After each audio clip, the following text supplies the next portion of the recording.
August 14th. A date that says, I contain multitudes. It's a day where the world has both high-minded visions of peace and, 4 years later, drops the atomic equivalent of a mic on two cities. It's when nations are born, sometimes in parades, sometimes in bloodbaths. It's when revolutions light up the night, when governments say, hey, maybe we should make sure grandma eats, and when cathedrals finally finish construction after 6 centuries because I assume the builders kept losing the IKEA instructions. And somehow, it's also the day Michael Jackson bought the Beatles. Yeah, buckle up. Let's dive into the chaos that is August 14th. Segment 1. 1941, the Atlantic Charter. So, August 14th, 1941, Roosevelt and Churchill meet in secret on ships in Placentia Bay. And when I say secret, I mean top secret. This wasn't like your friend who says, don't tell anyone, but it's already on Instagram. No, these guys were dodging German U-boats and keeping the press in the dark. Why? To hatch a plan for a post-war world. And this was before America was even in the war. Roosevelt wanted ideals, Churchill wanted America in the war yesterday. What came out of it?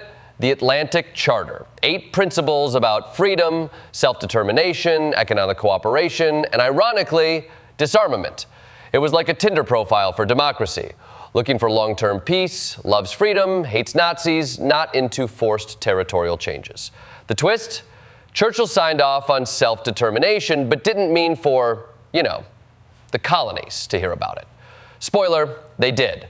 From India to Vietnam, suddenly everyone's like, wait a minute, we get to choose our own government? Thanks, Winston. It's the historical equivalent of promising to split the check, then finding out 50 countries took you seriously. Segment 2, 1945, victory over Japan, VJ Day. Fast forward 4 years to the exact same date.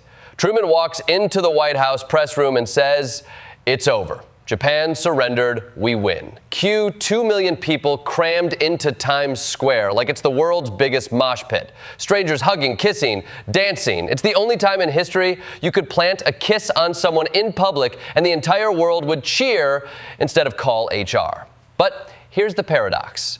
This joyful news only happened because we dropped atomic bombs on Hiroshima and Nagasaki, and the Soviets came barreling into Manchuria. The war ended, yes, but it kicked off a brand new era where freedom from fear also meant fear of total nuclear annihilation. It's like winning the championship, but realizing the trophy is also a ticking time bomb. Segment 3, 1947, independence of Pakistan. August 14, 1947, Pakistan is born, carved out of British India as a homeland for Muslims. Jinnah gets sworn in, flags are waving, there's music, and right across the new border, chaos. The partition displaced up to 20 million people. Trains full of refugees were attacked, villages destroyed, families ripped apart. And yet Pakistan celebrates this as its birthday, while India now observes it as Partition Horrors Remembrance Day. It's one of the rare historical events where one side's fireworks are the other side's memorial candles. Mountbatten, the last viceroy, even moved the date up by nearly a year. Apparently, let's do this now seemed like a good idea until you remember this involves redrawing borders faster than anyone can even print a map. Segment 4, 1791, Bois Cayman and the Haitian Revolution. Let's go further back, August 14, 1791. Enslaved Haitians gather in a forest at night for the Bois Cayman ceremony. A voodoo priest, a priestess, a pact for freedom, and suddenly the most successful slave rebellion in history is underway. This wasn't just a fight, it was a complete overturn of the social order. Haiti becomes the first black republic in 1804, striking terror into every slave-owning power. Napoleon even gives up on a French empire in the Americas and sells Louisiana to the U.S., which, plot twist, actually expands slavery in the South. Haiti paid for its freedom with decades of diplomatic isolation and crushing debt, but its revolution remains a symbol that the impossible can happen. Though for European powers, it was more like, oh no, it can happen. Segment 5, 1969, Operation Banner begins in Northern Ireland. Jump to August 14, 1969. British troops roll into Northern Ireland for what's supposed to be a short-term deployment to calm sectarian violence. It lasts 37 years. That's not a deployment, that's a house guest who says, I'll crash for a weekend, and 3 decades later, they're still using your Wi-Fi. Operation Banner becomes the longest continuous operation in British Army history, smack in the middle of the Troubles, a conflict over whether Northern Ireland stays in the UK or unites with Ireland. The troops were initially welcomed by Catholics as protection from Protestant-dominated police, but that warm welcome turned cold fast. By the end, peacekeeping looked more like permanent occupation with checkpoints. Segment 6, 1935, Social Security Act.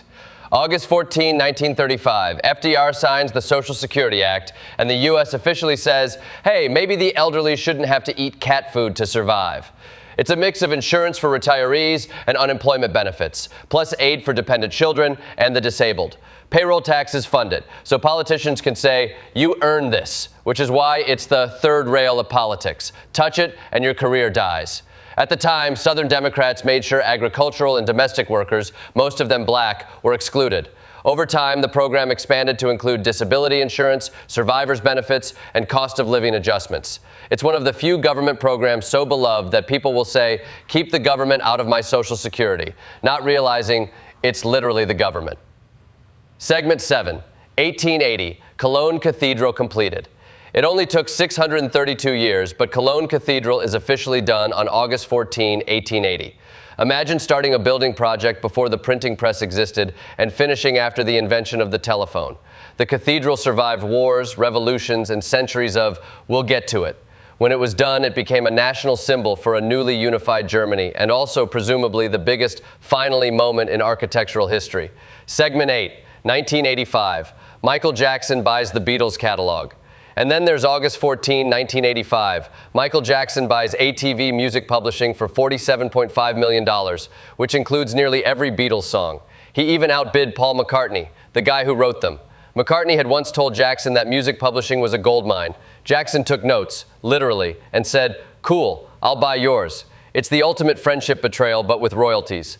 In conclusion, so there it is, August 14, a day of peace treaties and mushroom clouds, of nation building and nation breaking, of revolutions and long games of architectural Jenga. It's proof that history doesn't need a theme to pack a punch, but if it had one, August 14th would be starts with hope, ends with a complicated phone call to your therapist.